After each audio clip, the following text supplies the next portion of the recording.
Hello and welcome back to Bannerlord Modded. It's a little bit late where I am right now, so I have to be a little bit quieter than normal. So hopefully you're going to be able to still hear me. Well, I mean, let's face it, you probably will be able to because, you know, I'm going to make sure in the editing, I'm going to make sure that that is definitely going to happen. Anyway, we're going to be attacking. Oh, okay. Apparently we're not going to be attacking at all, and we're just going to be accepting the surrender of this particular person, and then we're just going to let them go, because that's what we do. Generally, I want to let as many people go as possible so that they may indeed end up joining us in the end, because that is, in the end, probably the best possible situation that we could be greeted with in the end game, to have a lot of friends and not many enemies, because if we have a huge amount of enemies, it's going to be just that much more likely for me to face the executioner's block, and I would very much like to try and avoid that if at all possible. Anyway, Sionon is very, very close by right here, so I'm actually gonna... Oh, hello, wait a minute, what's going on here?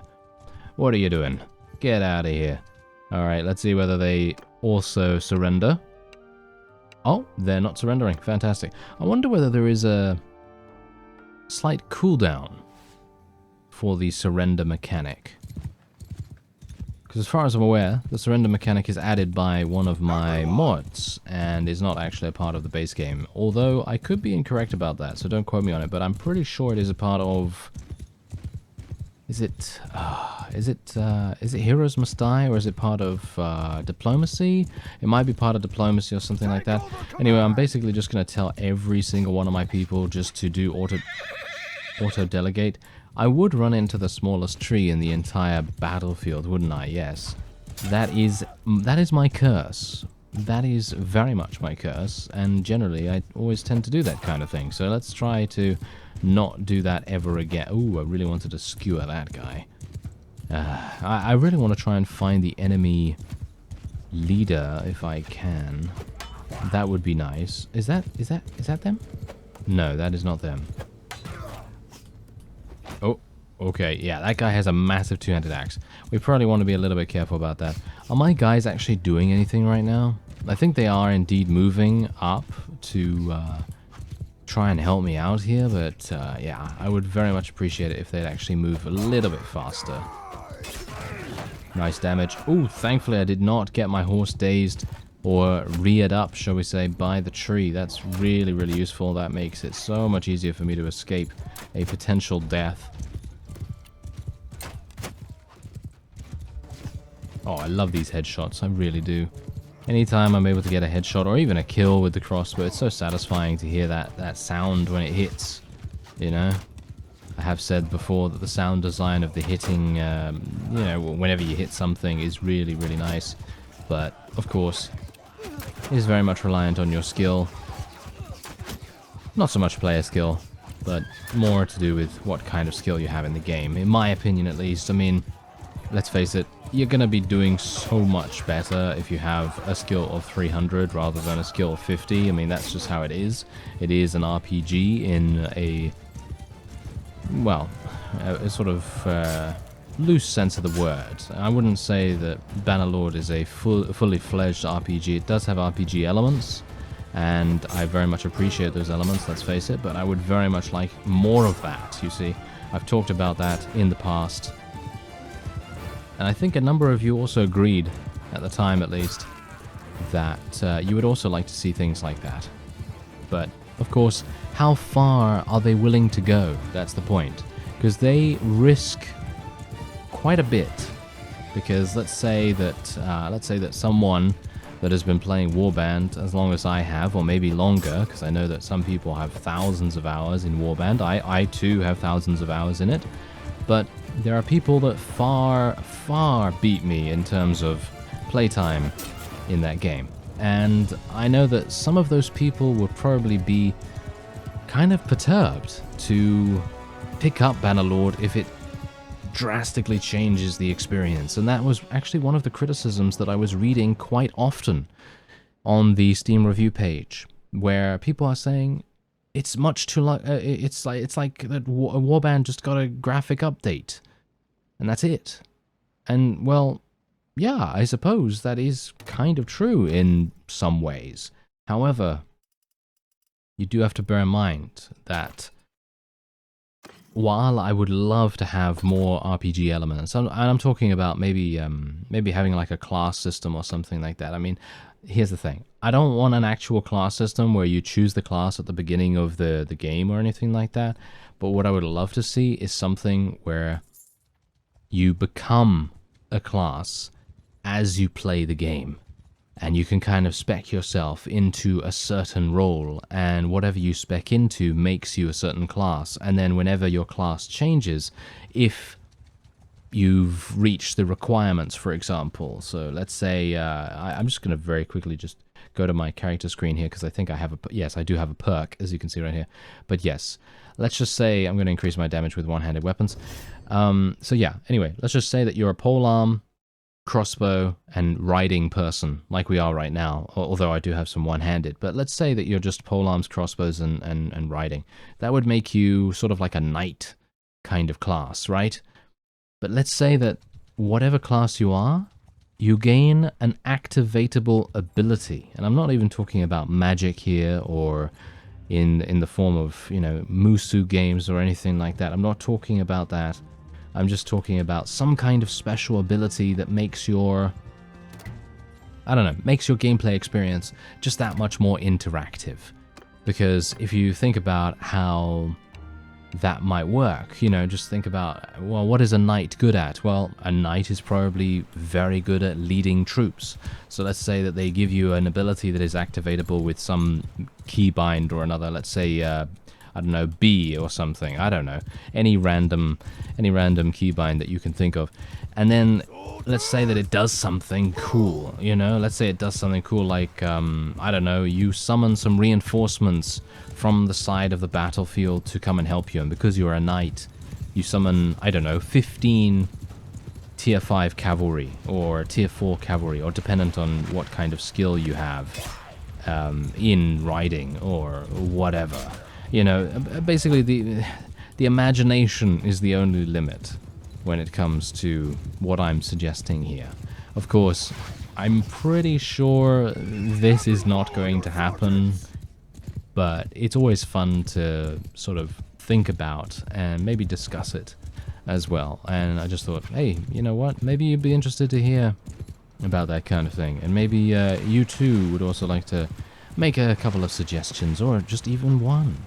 You know, it's always fun to get that kind of discussion going, because sometimes, as I've said before, you're gonna come up with something that I have never thought of, and maybe there's gonna be some reason why having activatable abilities and indeed advanced classes, shall we say, would be an absolutely awful idea.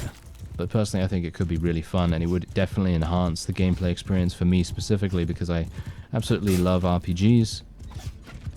And I would love to have something a little bit more than this thing increases your damage with one-handed weapons by 5% or something, because that's obviously the perk that I just gained from having 225 in one-handed weapon proficiency.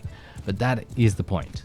I would love to have something go further than that. And I know that actually a couple of people, do you know the game series Borderlands? I'm pretty sure you do, right? You know Borderlands. Anyway, Borderlands also suffered from this kind of issue, because it obviously attempts to be a shooter, but obviously it does have RPG elements, and it does have activatable abilities, which is obviously good. However, I feel like they do not give you enough of these things, you know what I mean? Because most of the passive skills and perks, you could call them, that you gain are just passives in some way or another. So they're just going to increase your damage with this thing, or increase your damage with that thing by a certain percentage. And while that is good, because it does make you feel like you are progressing your character, it doesn't really lend itself to being something that changes the game in a dramatic fashion. And I'm talking about things like, you know, if you talk about action RPGs, for example, I feel like they could definitely take a leaf out of the action RPG genre handbook, basically. Because if you think about a game like, I don't know, Path of Exile, or Diablo 3, or Last Epoch, or any of these, they dramatically change how you play dependent on what you choose in your talent build or whatever. Or even in the case of Diablo 3, it obviously changes what kind of, you know, armor set you're wearing and stuff like that. It dramatically changes how you play your class. And I'm not suggesting that, obviously, because I think that would be maybe a little bit too far for those of you that very much enjoy the medieval sort of gameplay. And I'm not suggesting that there be magically imbued armor sets or anything like that, because that would stray a little bit too far away from what the game is, you know, trying to be with its theme. But I'm saying, realistically, abilities that are in keeping with the theming of the game world, and just going from there and seeing what happens. And I think that could be really cool. You know, gaining some passives depending on what class you have as well, like Heavily Armored Knight, you know, gains a certain amount of additional armor or something, and has the ability to replenish their shield or grab another shield or something like that. Or, as I say, summon some cavalry from off the side of the battlefield, or unleashes a volley of crossbow bolts, or something like that. I don't know. I'm just coming up with some random things off the top of my head at the moment, but I think that could be a lot of fun, you know? Could be a lot of fun to introduce more RPG into the game. I don't know. Anyway, we're just going to let this guy go as well. As you can see, he's actually a... Is he a Sturgian defector? He looks like a Sturgian defector to me. I seem to remember Lek being a Sturgian, but obviously because of Calradia expanded, it might be a little bit different. Anyway, let's have a look and see what is exactly going on with the map at the moment. Oh, look at this! They only have 3 fiefs remaining. I cannot believe that. Okay, so we have Tomar's army over here. I should probably go into this particular town real fast, because what we want to do is we want to sell some prisoners. There we go. And then we'll see, did I get anything? I didn't get any additional perks. Oh well, never mind, never mind. Okay, so let's continue onward, and we're gonna see if there are any other armies in the area. There's, oh no, that's not one. That just seems to be the castle right there. I'm just gonna unselect that. Oh, Sionen is actually under siege by someone, but by who? That is the point. There's Fana. I think we'll probably attack her in just a second. Oh, she's running into, well, nothingness, basically. Okay, wait a minute. Lek is actually the leader. I should have tried to persuade him, to be honest. Oh, well, never mind, never mind. Okay, we're just going to capture her, then let her go, because that's what we do, and then we'll just take all the prisoners. This is a really easy way of us making some extra cash as well, which I very much like. Anyway, what do we have here? 600 units. I feel like... Oh, hello. Okay, they're attempting to take the castle. Tomar, where are you? Oh, he seems to have disbanded his army now. Mirko needs to come over here. Yeah, as you can see, he is actually doing that. So we do need to be a little bit careful not to get engaged upon before he arrives. Let's see if we can do battle with this guy instead. Yes, it seems like we are able to, and there's a massive battle going on just over to the side there. I'll show you in just a second. Oh, these guys could be open for a little bit of persuasion. Here we go. Aha! Yes, there we go. Critical success. That is what I love to see. Thank you very much. Okay, so one more. Yeah, there we go. Alright. Is he going to join us for free, though? That's the point. No, of course not. Okay. He has 11 relation. Well, I kind of understand that he wouldn't want to join for 428,000. I mean, actually, let me put this in realistic terms. Should I put this in realistic terms for you? Because I know some people have said to me in the past that it's unrealistic to assume that someone would leave their faction to join your faction if you gave them just a huge chunk of money and that's it. Well, what if someone was to approach you and give you almost 500,000 in your currency, whatever that is, right? I mean, whatever, a large sum of money that is going to change your life, basically. Someone's going to come to you and say that and then be like, I'd like you to quit your job and come work for me. Would you do that if they give you 500,000 or $1 million or whatever in your currency? That's the point. If you have nothing, let's say you have nothing to really go on here, and this guy quite obviously doesn't. He doesn't have any... I mean, he has nothing, basically. He has no fiefs. He has no family. His clan is done. There is nothing keeping him where he is right now, and there is no reason why he would not join us. But who knows? I mean, maybe he has some kind of tie that I'm not aware of. Maybe he just has a little bit more loyalty to Lek, who is the leader of this faction, apparently, than we thought. But that's the point. Realistically, I don't think a lot of people would be saying no to that, you know? I mean, obviously it depends on what kind of thing you're going to end up doing after you say yes or agree to whatever it is. But still, I think a lot of people for 500,000 or a million would be, unless they're, you know, working in their dream job or something like that already, I think a lot of people would be willing to make a change for that much. I mean, to me, that's a lot of money, obviously, but maybe it's not to you. I don't know. Maybe you're already, you know, taking space flights. I don't know. Yeah, don't get me started on that. Okay, anyway, the point is, we're gonna skewer these guys. And hopefully... Yeah, come on. Yeah, don't get stopped, don't get stopped. Oh, the Vaegirs really don't have a huge amount of anti-cavalry troops, do they?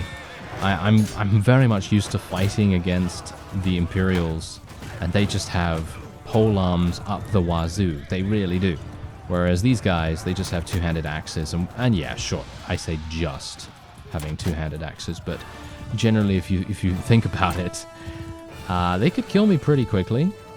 But thankfully, I don't have to worry too much about my mount being stopped in its tracks or anything like that. So I quite like that instead. Okay, so here we go. There we go. Nice. Nice little kill right there. I'm actually going to tell everyone to charge in because it seems like auto-delegate is not telling them to do that, even though I would want them to. We dramatically have the advantage here. There's no reason why we shouldn't charge in straight away. He died! Oh no! He died and the game crashed. Right. Okay, so the game still has that issue apparently. I'm kind of surprised, I gotta say. I'm actually really surprised about that. I would have thought that they would have fixed that by now. But apparently not. Okay, that's really kind of surprising. I would have expected that they would have fixed the crashing problem that I had way back when I was playing the original, oh, what is it now? The original series, that's it. I'm just trying to concentrate on actually getting this loaded back up as well, but it's going to take me a bit of time to actually load this up, so I'll see you in game. Anyway, here we are. Okay, just loaded back up. It took about, I don't know, 3 minutes or so. Generally, when you have this many mods installed, especially a thing that adds so many items and different factions and units and so on, it really does make a huge difference to the load times. Anyway, as I was saying, in the original series, I had this issue where eventually I got to a point where there were so few clans remaining because my only diplomatic option, basically, was to execute everyone that I could get my hands on. And eventually I got to a point where there were so few clans that every single time I executed one of them, the game would crash. And I assume that is because that particular clan is protected for some reason or another, and it is not meant to be eliminated in that particular instance, and I'm not entirely sure why that is, to be honest. I would have expected... Oh, wait a minute, they actually have more than I thought. They took this just now. Ooh, now that's interesting. Okay, so this guy is here again. I actually wonder... Oh, never mind. Okay, yeah, so that is exactly what they took just now. Okay, so that's the reason why they... that's the reason why I didn't see that before, because they just took it, and then they went on to Remtoil Castle, because that's exactly what they're going to try and besiege next. So let me actually just take a quick look here. Let me see if I can get in to the sea. Oh, there's 127 here. That's quite significant, actually. That's quite a lot, isn't it? So I'm a little bit in two minds about whether I should even bother with this, to be honest. Okay, so she's actually going to attack us. I'm going to auto-resolve this because I know that I can basically beat her extremely fast, and that is exactly what happened right there. So let's just have a look here. Okay, I don't have enough. I don't have enough space for these prisoners, unfortunately. I wanted to actually sell it Sionan, but it is currently under siege, so I don't think I can do that right now. But what else do we have? Okay, so they only have 71 now because the I don't know, the vassal left by the looks of things. So we can take this very easily. This is going to be an extremely good boon for our faction.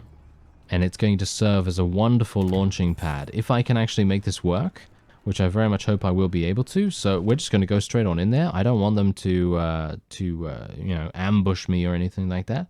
So we're going to go in there straight away and see what we can do. So, begin the assault. And, oh, should have changed my weapon. Yeah, it's because of the crash. I got thrown off from that. Oh well, never mind, never mind. I don't think we really need to worry too much about actually getting kills. I think we can pretty much just put up the ladders. Just put my life on the line to put up those ladders. And then allow our forces to do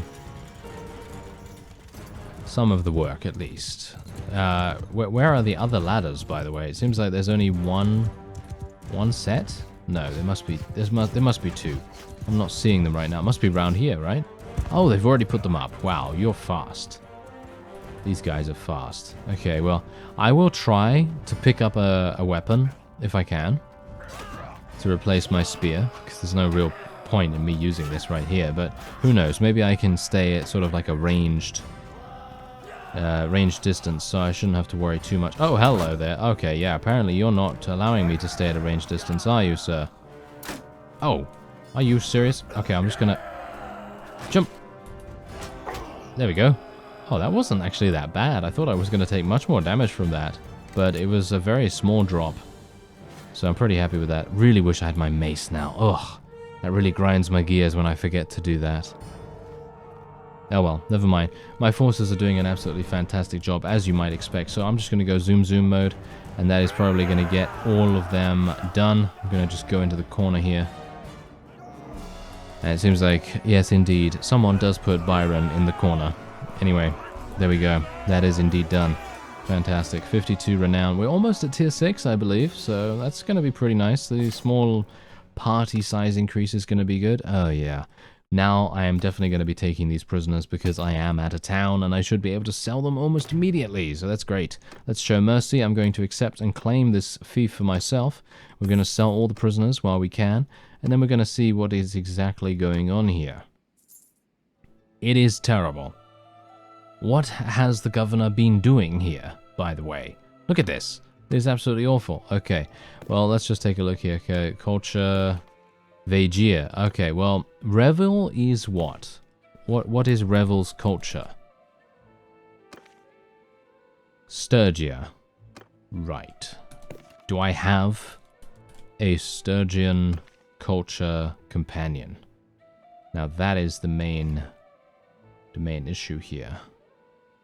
Do I have to go through all of them, actually? I think I have to go through all of them to be able to see this. Oh, this is going to be frustrating, isn't it? Well, we've got a Rodok, so I might very well have a Sturgian without me even realizing it. But it is highly unlikely, in my opinion.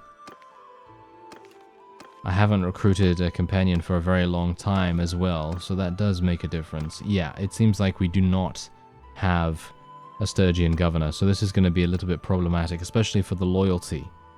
But bear in mind that if I stay here, the parade perk is going to activate every single day, and we're going to stay here anyway because I really do want to make sure that we keep this and maintain it as much as possible. I'm going to recruit from the area. We're going to get about 300 troops. Gonna make people tier 5, and that is pretty much it. There we go. Let's wait here for some time and see exactly what's going on now. Okay, so are they actually deciding to try and take Remtor Castle? No, it doesn't seem like it. It seems like both of our armies down there are giving chase, potentially, to the Vajir army, but what I do know is that they are 100% going to each of these castles. It looked as though they were doing that, but now they're turning around and defending Remtoil Castle as we suspected they might do, which I think is pretty good. They're going to chase him off now. Maybe they'll win, maybe they won't, but what I do know is that that is going to be the end of this episode. I thank you very much for watching, and I'll see you next time.